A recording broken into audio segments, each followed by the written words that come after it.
Welcome, everybody. I'm Camille Sargi, your host of Just 2 Minutes today. And today's very exciting. I have Mike Tessier here.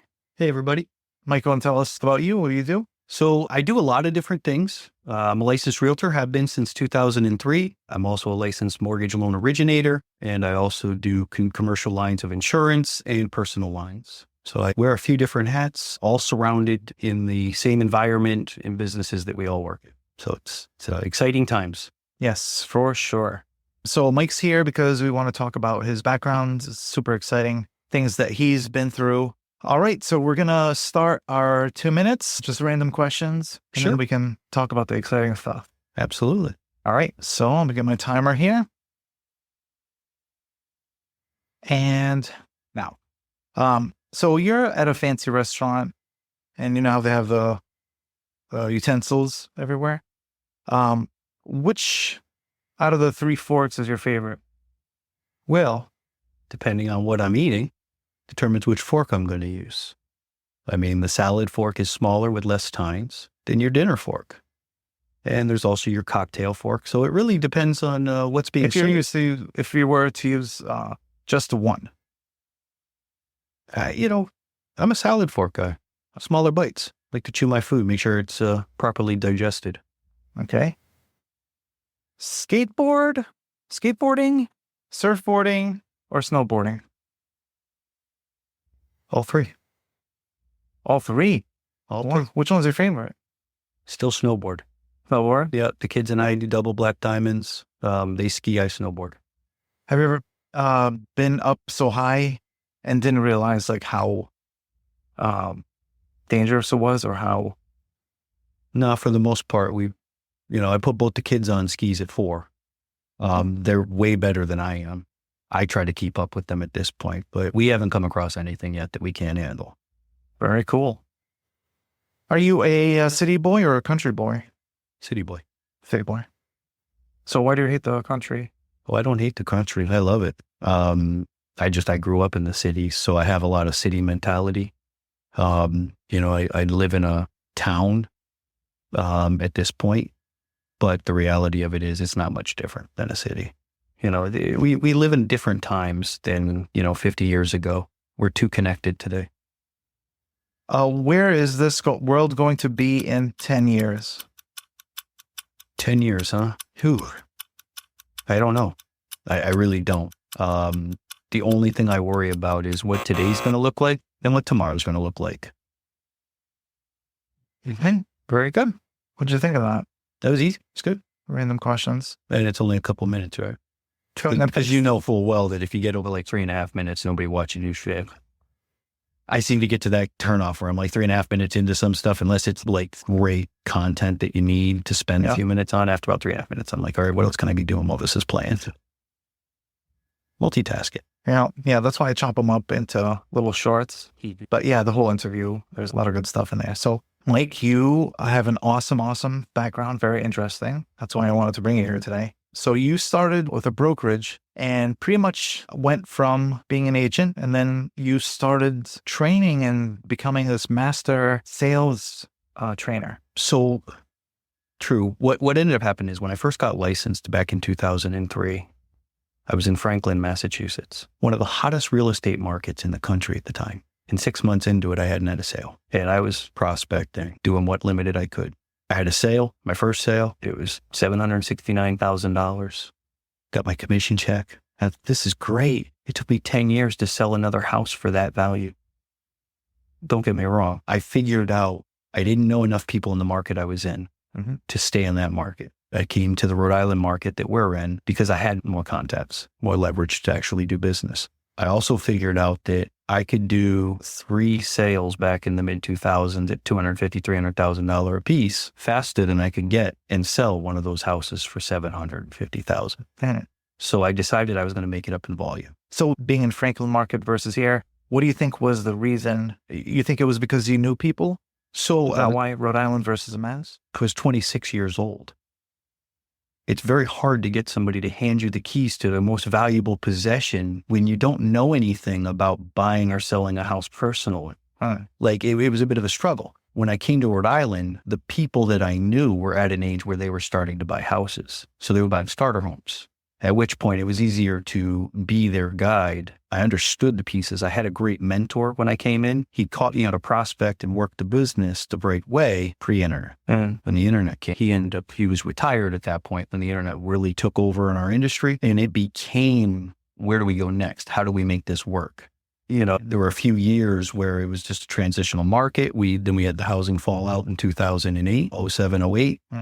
The housing market fell out, watched a lot of realtors get out of the business. And it was a slow, progressive climb back. But, I changed brokerages a few times because you always think that the grass is greener elsewhere. You never realize you got to water your own lawn. And if you're not investing in you and in what you're doing, somewhere else isn't going to make it different. And then I connected as an agent working for Nathan and slowly started climbing through ranks of his agents. One of the things that I realized is that even though I was in my market with all the contacts I knew, I just didn't know enough people. I was limited by the people I knew. And I realized I had to meet more people. I had to get in front of more people. At what point when you were with all these other brokerages, what point did you realize okay, Nathan is the one is the right one for me? So listen, I have tremendous respect for Nathan. He built something that most people will never even comprehend or reach and achieve. So what I would say is I got to a point where there was another agent who got in the business maybe a year or two after me. And he'd gone to work with Nathan a few years before I did. And I started looking at his stats in the listing service. And he was doing 26, 30 houses a year pretty consistently. And actually, there's something there. So right before I went to move to work with him, I realized that the standalone agent step can't do this job as one agent for. If you want to be burnt out and out of business, you're one agent for a couple of years and find out how taxable it is. You have to be able to get to a point you can turn it off, have to the weekends, give you some time.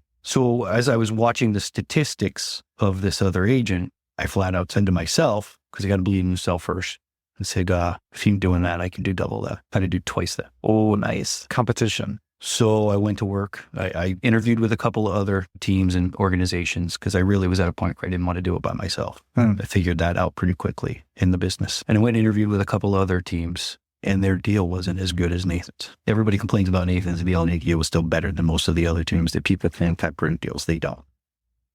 Why weren't people seeing that when they were looking at broker? They didn't do the numbers right? Is that what? Well, so...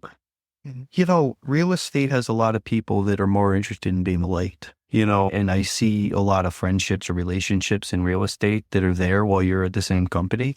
But then when you go to work for a competitor, you're no longer friends, or you're friendly enough if there's a deal to be had, but you're not going to go and have dinner with your family, things of that.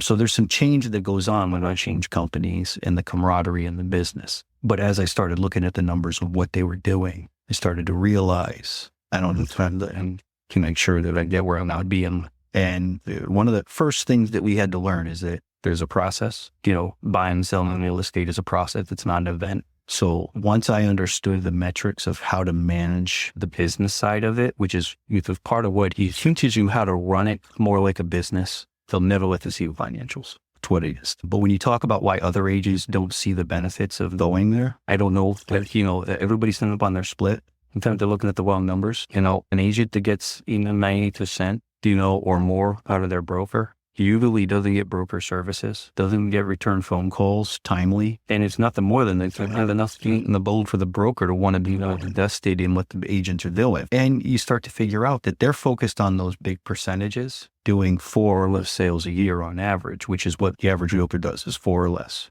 So they're worried about their 90% on the 4 deals. Where if I could get half of the 90%, 45 or even 40, but do 12 deals, I think I'm winning. Yeah. Because you're doing the math. It makes sense. It's right. If you're going to put X amount of business in front of me and I have to go capitalize on it, capture it and bring it home and then work it and get paid, only instead of worrying about 1 or 2 deals, I should call it deal to dirty word, transactions at a time, where you're focused on those things and every little thing that goes on in them is a major stress and anxiety. And I know you've seen agents when they have 1 or 2 transactions going on at a time and they're really struggling with it. It's 1 or 2.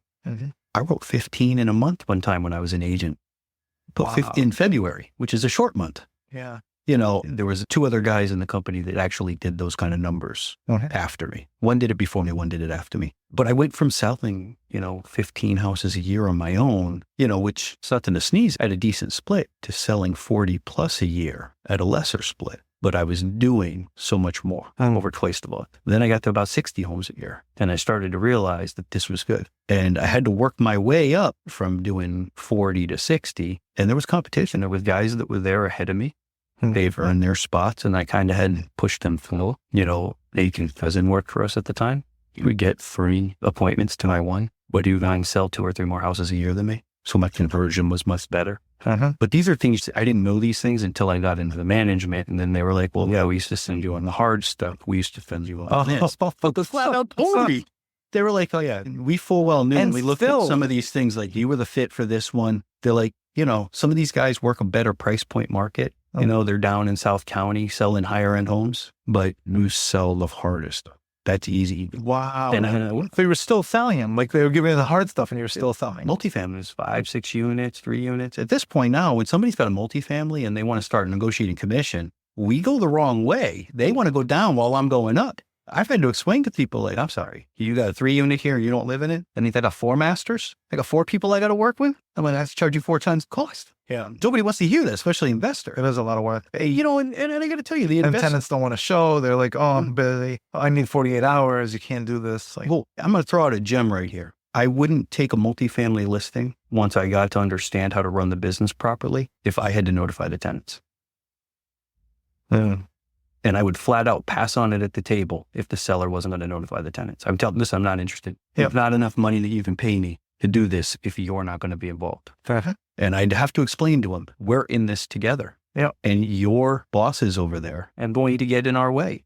So how this works is instead of them telling you, no, it's not convenient, blowing me off, not being there, locking the door, flipping out when I put the key in the door and having me arrested, which I don't want to have happen. I would just rather have you let them know when we're going to show the property so that when they pull all the crap that they're going to pull with me, with you, eventually you allow that idea that they're stopping you from getting what you want. And then you're going to make the appropriate moves to make sure we all get what we want. Yeah. And, if that's one gold nugget that comes out of this for people, when you talk about understanding your value, I know my value is not chasing around a bunch of people that don't want to see the building sell. There's no value in that. Yeah. So I would rather pass on the business than know that I'm going to lose. Wow. That's awesome. That's interesting because it is a lot of work having to deal with, trying to get, and the tenants don't want to sell the home because they don't know what is going to happen with the new tenant, the landlord. The best investors, people that understand that time is money and that it's not just about them, will do it. People that only care about themselves and don't give a crap. They don't care if the building sells or not. They do if they get their number. But the reality of it is they don't want to put any work. No, I'm handing it to you and I'm done. That doesn't work in today's world. I'm sorry. You put all these people in here that don't respond, don't do whatever. And then, when the landlord's involved in the setting up of the showings on these multifamilies, when the feedback starts to come back, I've had them show up. I've asked them, why don't you come on? You just stand there and listen. And you can actually follow these people through your building to see what it is. We don't have to tell them who you are. I've done it. Usually they walk out and they're like, all right, take the price down. And it isn't that was my objective. It's the fact is you think you're holding this piece of gold and it is gold, but it's not polished. I love that. And you want polished money. You want market value, but you're not delivering a market value product. Well, the buyer wants market value products to market value money. It's that simple. So these are ideas that once we can convey them without it becoming nasty, aggressive, or anything that would be a put off to somebody, you're going to win 9 out of 10 times just being professional, having boundaries, walking from people. I've done more business from people that I've told I didn't want to work with them and they wouldn't leave me alone because they're like, well, no, somebody said I had to talk to you. And I would tell them, yeah, but you don't want to do it the way it needs to be done. I'd rather pass. I don't want to do it this way. And eventually they come around and they go, well, I gave it to somebody else and they couldn't sell it. I go, right, because they didn't understand you need flood insurance on your property. When I sold you the house, we talked about this. You were cash. You don't need flood insurance. But when you go to sell it, you're going to. I'm like, nobody wants to pay $5,000+ for flood insurance. They get nothing for it. And as you start to explain to these people the little things they forget, they start to come around and be like, you're right. Okay, let's do it your way. It works. It's an event. It's a process, not an event. So at what point did Nathan say, you know what, I want you to run or be the sales trainer? So it's an interesting dynamic. There was a woman who worked in the front of the office and she wanted to be an agent. So I encouraged her, like, you should do it. It took her a few times to pass the test. But then she was done. And I said, listen, I'll just have her work with me. You guys don't have to give her anything. I'll help her along and we get her up and going. About 6 months into that process, she was doing open houses for another brokerage with her friend who was an agent elsewhere. And I was like, whoa, you can't do that. Wow. Okay. I'm like, that's just not allowed. Period. And she's like, well, I don't see any reason why I should go do your open houses when I can do this one with my friend. And I said, because you eat off of my stuff. You don't eat off your friend's stuff. Yeah. And I kind of realized like, oh, you might not be the right fit to assist me with the overflow of my business. Yeah. So about 6 months later, one of my investor clients had a tenant and he said, I want you to take this kid on. So I talked with him and I was kind of like, yeah, I'm not sure. But when I met him, I was instantly impressed with him. I didn't like his phone skills. How do you know if you have a good salesperson? Well, at this stage of the game, there are tests out there that determine different personality types and different motivations. And some of those tests are highly effective. If you've Did you test them or did you ask or talk to him and try to interview? I talked to him on the phone and I just didn't like the way he communicated on the phone. A lot of a lot of, like slang. He was young, millennial type kid, but he didn't understand how to talk to people that are actually going to do something. But when I met him, I liked him. He had the right look. He had the right set. I figured we can polish him. So he came on and worked with me about 6 months in. Like I just said, just drive in the passenger seat of the car. You're going to return phone calls to these people as we go to appointments because I would be 25, 30 appointments a week for real estate. I'd be going all over the place. So I just had him get in the car and ride with me. And then he would hear phone calls with clients and stuff and start to understand how to do the business, how to move things along. Yeah. And he started getting better about it. And then there was one day he and I were in the office and I was showing him some math on the board and explaining it. And Nathan and Rachel, who was he's his president now, were in their office listening to me explain to him. And 6 other agents came to sit because they couldn't understand the concept that we were talking about income and expense on multifamilies. And as I was explaining it, and a little background, my mom's a teacher, my grandmother's a teacher. So I grew up with teachers. Yeah. I understand how to teach and coach somebody along, because they used to do it to me. So I was giving him the advice and it, we got to a point where like every Tuesday in the afternoon, we would be there and more agents started showing up to listen and to try to learn some things. And then we got to a point where it was COVID had happened and I was actually at home with COVID laying in bed. And I got a phone call where Nathan said, I want you to be my sales manager. And I said, no, I'm not interested. You knew. I'm like, no, not interested. It's a lot of work. He's like, no, we should talk about it. I said, no, I'm just not interested in it. So we talked about it another time. And I said, I don't know. I don't think it's for me. I don't play well with others. Like when I want what I want, I want it. I don't let too many things get in my way when I'm after something. Yeah. So we had a good chat about that. And then finally he said, look, I don't know if the guys on the team will follow anybody else. You're one of the few guys that throws it down, speaks up, says how it has to be. And then you also have the track record to prove that it works. He's like, I got some guys here that could probably be better at educating, but I don't think that the group will follow them entirely. He's like, they'll all follow you. They know full well, like you get on the phone, they've heard you deal with people to the point where in 5 minutes you've solved something that most of us are like, how the hell are they going to get through that? So did everybody already know you by that point? At that point, like, when he asked you? I was 5 years on the team at this point. Okay, yeah. Like I had earned a spot. Yeah. They knew I was in the top 3 consistently every year. Mad respect already. Yeah, there were 3 categories we were tracking, and I was number 1, 2, or 3 in all 3 of those categories. I was never one across the board, but I was always in the mix on everything. So I had a thorough grasp of everything, and I was the only agent that did commercial at the time, commercial real estate. So doing that piece of it too, adding that in was like, well, you're the most well-rounded, polished, and capable. Plus, after I'd been training, the agent that worked under me and then all the other agents sitting in, and they actually were reaching out more and more. At the end of COVID, finally, he said, look, I just need you to do this so I can grow. It's like, I can't grow with anybody else. So we started doing it and we doubled. We went from 17 agents to 35 agents in about 12 months. And that was by testing for the right personalities, hiring people that we felt were coachable and trainable, and educating them on how we do it.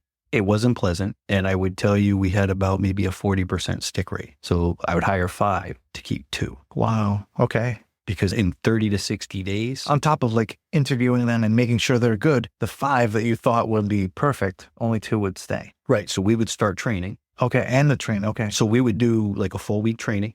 And then they'd have a 30-day mentor program that we had instituted so that somebody would oversee what they did. And then I would get involved if the mentor came to me with issues so that we tried to keep them moving along. And we track everything. It's great, like if you can like accelerate the dropout so you know who's the people. Did you kind of like create it that No, way? no. It just became the number that really kind of stuck around at 40%. And what day of the 30 days would they? It was different for every person. So everybody, usually when I say stick rate, we would 2 out of 5. It would probably take them about 6 months. 6 months to bust out. 6 months before they would either leave or we would occasionally ask people to leave. We were one of the only places that terminated agents, and we didn't terminate them for stupid stuff. Yeah. We terminated them for not being people of character. And I know that's something that a lot of people don't always understand, but if what they were doing wasn't upfront and in the proper way, why would we have those people around? All right. If they're doing this kind of stuff, they're going to keep doing it. And what are they going to eventually try to do to you? Some of them they couldn't sell. You get to the point, you'd be like, hey, we've given you this many opportunities and you've converted 0. Yeah. Maybe sales isn't for you. Mm-hmm. And some of them are still my friends. I've had people actually reach out to me, be like, you letting me go was the best thing you could ever done for me, because I realized that wasn't for me. And they're in different careers. They're in different careers because they would have been broke in 6 months. You don't have enough money behind you to be in real estate. How do you get started? Okay. And sometimes, I would ask them as I was hiring, you prepared to go 6 months without a paycheck? And they all said yes. And then in month 2, they'd all be crying they have no money. And they'd be like, well, we talked about this. Like, it takes 6 months to build a pipeline. It takes 6 months to get going. Yeah. I'm like, the advantage you have here is that if you're doing it, it'll work. If you're not doing it, it won't. And, I learned a lot about agents, interviewing and training a lot about agents. Not everybody's good at what they do. Some people do this because they have a passion for real estate, but they're not a true negotiator. They're not a salesperson. They're not somebody that, wants conflict or invites it. Not that I'm looking for conflict ever, but I'm not shying away from it either. If conflict's going down, we're going to stand our ground. And I think there's a lot of people in our industry, in the real estate industry, that the minute there's conflict, they're out. They can't handle it. Yeah. They can just give up. And unfortunately for their clients, those are the people that are losing because they're not fighting the hard battle. So in that first week of training, what are the, in order, the most important thing that you're teaching? What's the top 5 things that you're... Well, it's been a few years since I did the training, but ultimately the training would be to explain to them how we worked as an organization, how they were to utilize all the right people in the organization to take the load off of them so that they could focus on just sell. The whole goal was to get salespeople to go sell, not to hire people that liked real estate, that don't sell. I don't get a broker's license because I don't understand the idea that not every realtor wants to be let's go all the time. And in business, I struggle with that idea. Like, people want to have businesses, and I get passive business. Hey, I put money into this so that somebody else can run it. They've got their salary and I get my residuals or whatever you want to call it, my piece of the pie. In real estate, though, I found that there's people that get in it just so that they kind of have something to do when they feel like doing it. But during the interview, wouldn't that pop up when you're kind of interviewing these? Yeah. So when I would interview people, I would ask them a series of questions. We would have a very straightforward interview to try to find out a little bit about who they were, why they wanted to be in real estate. That was always one of the questions. Why do you want to do this? Why? What's your why? And most of if they couldn't answer that question, why would I want you? So it would be like, why do you want to be in real estate? Well, because I've always loved doing it. Okay, why should I want you? Well, I'll work real hard. I'm like, sure, everybody says that. I'm like, but what do you bring to the table? And you have to ask those questions. You have to bring these out that they didn't even think of. Sometimes they don't even know. One of the best questions that Jamie gave me was, when you were in high school, did you play sports? And usually, the people that played sports were like, I played sports. I'm like, great. Did you start? Works you on the bench? Believe it or not, though, it says a lot about who they are. Because most of the time they'd be like, no, I started. Okay. So you got a bit of a drive. You're competitive. I sat the bench. Oh, and not that that's a problem either. I'd just be like, oh, and then we move on. So what else did you do? Were you involved in other you know what I mean? Like, wow. Because if I've already eliminated that you're not competitive, and it's not that you're not competitive, but you might not be competitive enough. And in the sales game, you better be ready to go for it. I would try to find people that were all in, people that had nothing to lose by going after it. Okay. And it's hard, people will tell you exactly what they will and won't do if you listen. And especially if you get someone who's doesn't make anything and kind of has to trust the process and trust in what they're doing is going to get them money. That's hard. It is hard. It's not hard when you're sitting in a room full of people that are doing it. Because, the buyer agreement, most companies didn't do that until recently. And I can remember agents saying, no one will pay these numbers. No one will do this. And I would stand in front of 35 agents and just be like, I don't know, we built a brokerage off of this idea that people do this. Yeah. Like, this place runs because of the fact that we run it this way. Mm-hmm. But those people that don't believe or, well, I don't feel right doing it. Okay, well, maybe you should think about if this is the place for you or not. It's not personal, and that's the biggest thing. It's not personal. It's business. Yeah. So after the interview, and they kind of like, because there's some techniques and like different things that you can play games. You said, is there a test or anything that someone can do? So I would meet with these folks and interview them. And if I liked them and I felt like they were somebody that we could move, and then we would send the test to them. What kind of tests? Personality profiling, sales test. Yeah. Okay. Things like that. Try to get a baseline on. And how accurate and how, like, what percentage is that accurate to finding the right salesperson? So you set metrics that you're looking for, and you draw the line where you're not going to go below these metrics. Mm-hmm. And I can tell you that 75% of the people with the metrics that we hired underperformed. Really? Okay. I was taking brand new agents, no experience, training them, and they were doing 20 plus sales a year in the first year. That's amazing. A brand new agent. So interview and the test, 75%. Because they hit the certain metrics we were looking for. Okay. My friend Nathan said to me, if you want to hire people that are really going to go out and do it, like hit it out of the park, find poor, hungry, and determined people. He's right. Every time we've hired somebody that had some means or whatever, they don't want to do it. They decide that they're going to show up when they feel like it because they don't need the money. Same thing with people that have full-time jobs that want to get into this. The reality is they pick and choose when they want to work this because they have their full-time job. The minute something doesn't fit in the part-time real estate world, that's what goes away. They go to their job, they go to their family event, and they don't service your client. And I mean, you're a broker owner, even though your agents sign these clients up, they're your clients. You're actually the guy on the hook for them. Mm-hmm. The agent's got some, you've got the bulk. Mm-hmm. So the last thing you want is someone running around not treating a client right because it's your real estate company that's getting the ding on it.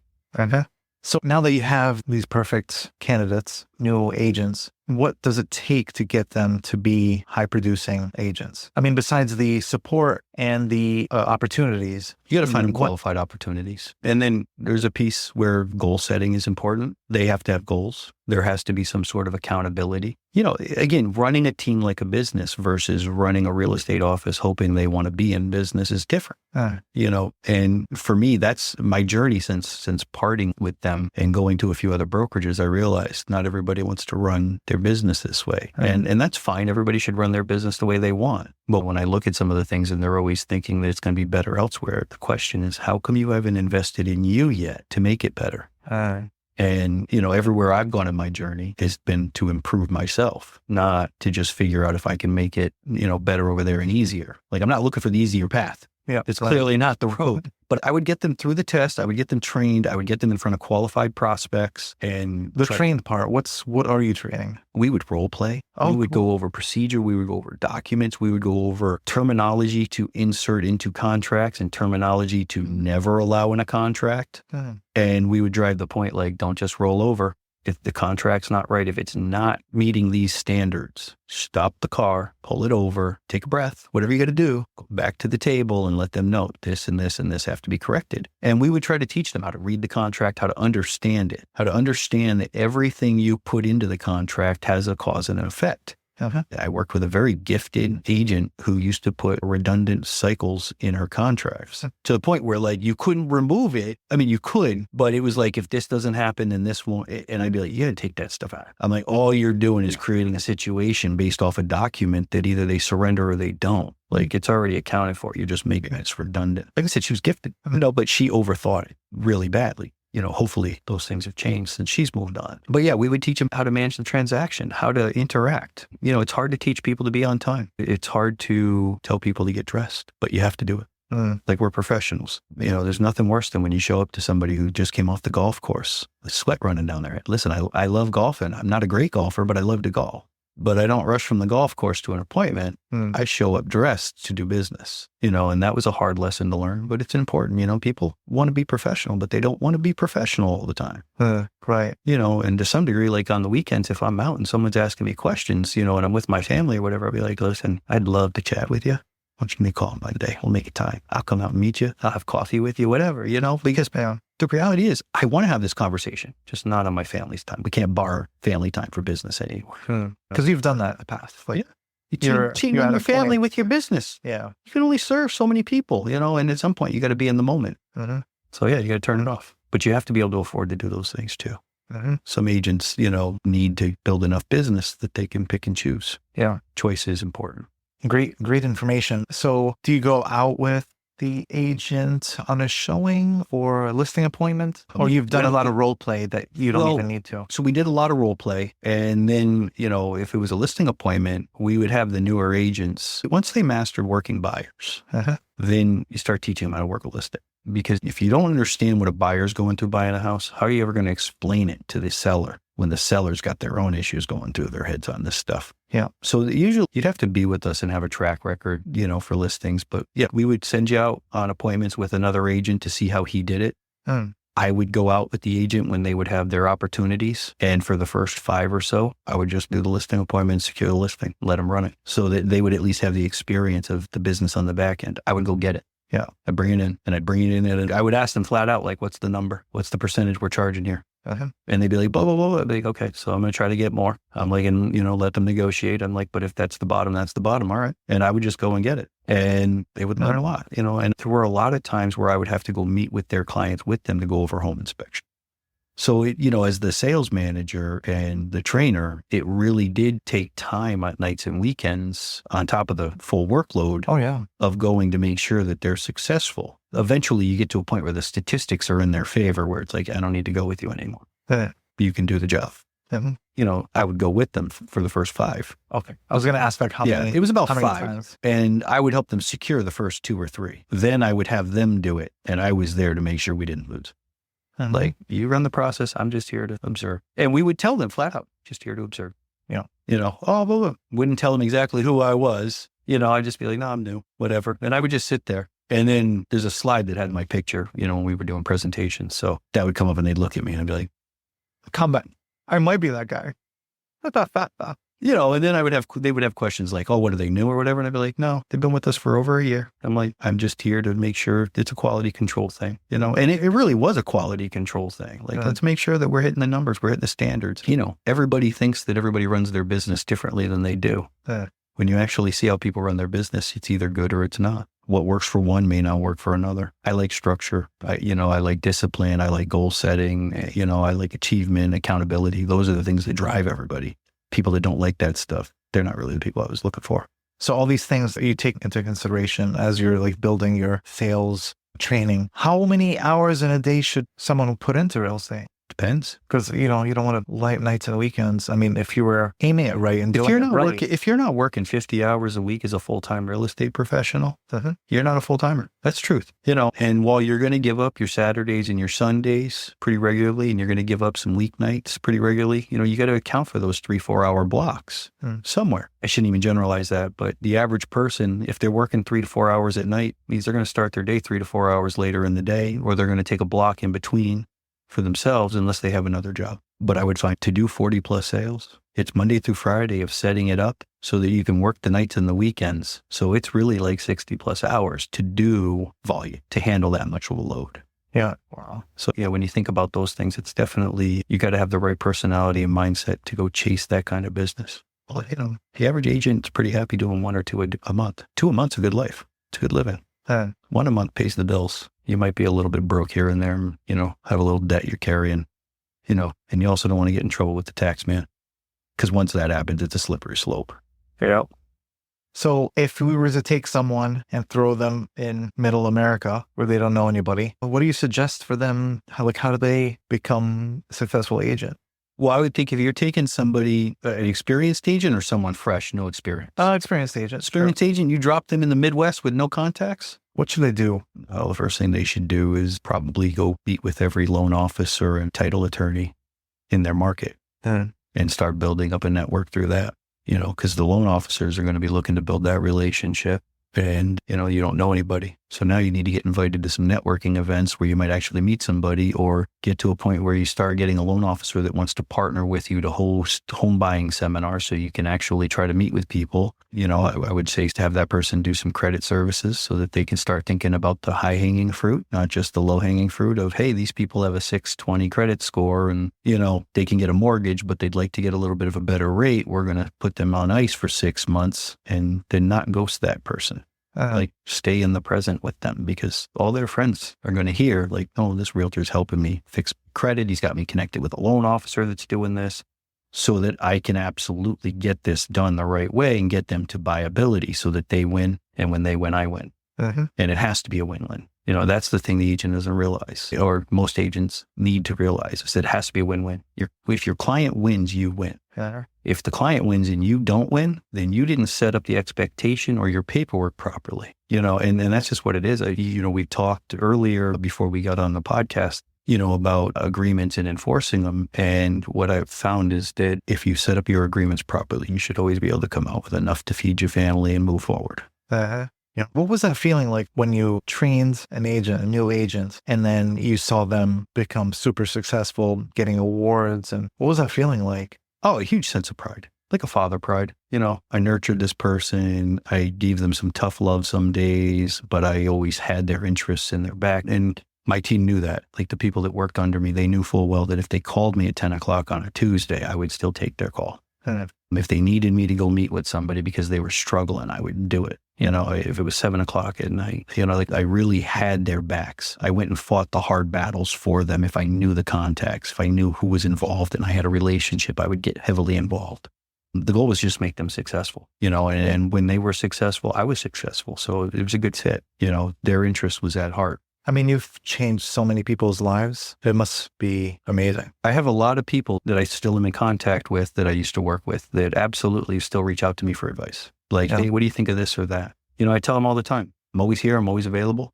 I'll always get back to you. But, our time working together was good, but they've moved on in different directions, as have I. So I don't see us crossing paths again. It'd be great if we did, but I think I gave them enough they can stand on their own. That was the last question. Have you thought about starting your own real estate coaching or training? I have. I've spent the last year and a half or so looking at what's going on in our industry, trying to figure out where the need is. One of the biggest problems that I'm running into, and I don't know if it's just me or the way I look at things, but it's something that I'm heavily worried about, is that some of the dynamics of these folks is very self-centered. So they're not willing to invest in their business, in the marketing of their business. They would rather buy a new car. They would rather buy new clothes and go on vacation than investing in the business so that the business can provide a car and clothes and a vacation. So, as they're doing this and they're not willing to invest in the business, most of them are willing to invest in themselves. I can put out free material and do all the free in the world, but I'm only going to get broke people that don't know how to make money, and there's no benefit to anybody in that, because they're going to come, they're going to show up, they're going to suck up the time, and then they're not going to go do any of it. It's just that poor, hungry, and determined thing. Yeah. Do they have that? So are you going to start a? You going to start one? No, probably not. I'm at a point where I don't know exactly where the next road is. I'm still waiting on a few things to kind of work themselves out. I'm very curious to see how the industry reacts to the new way that we deal with the non-commission split. I'm very curious to see how that goes. I think it's going to be 12 more months of a lot of folks trying to figure it out. I just, I'm not quite sure I'm ready to throw my hat back in the ring. I've been on the sidelines the last couple of years, semi-retired from the real estate industry. I mean, I'm doing the mortgages and I've been doing the insurance, but, in terms of working buyers and sellers, I've been very selective on the ones I've worked. Mostly just because just sitting back, not really looking to do more than I need to, but I'm in the process of building something. How do people get in touch with you? They can Google my name, comes up. I own my own domain. Bought that thing the day I got into real estate. I bought my name. I've got a web address for the real estate. I've got a web address for the mortgages, and we're going to have a web address for the insurance. Like I said, I've been looking at a lot of different pieces. I've been looking at how to market effectively, trying to figure out some pieces. AI is something that's, unfortunately, it's here. And if we don't embrace it, we're going to be extinct. So I'm trying to figure out how to leverage that into all of this too. Awesome. Very exciting. It is. It is. It is. You know, I think ultimately I'd like to maybe develop a one-stop shop with all the services that I can provide in one location, you know, and build out something like that. But we'll see. I think the next 12 to 18 months is going to be a heavy indicator on which way it goes. Awesome. Very cool. Yeah, I appreciate your time. Well, yeah, thanks for stopping by and getting interviewed by me. Anytime, Camille. Take care.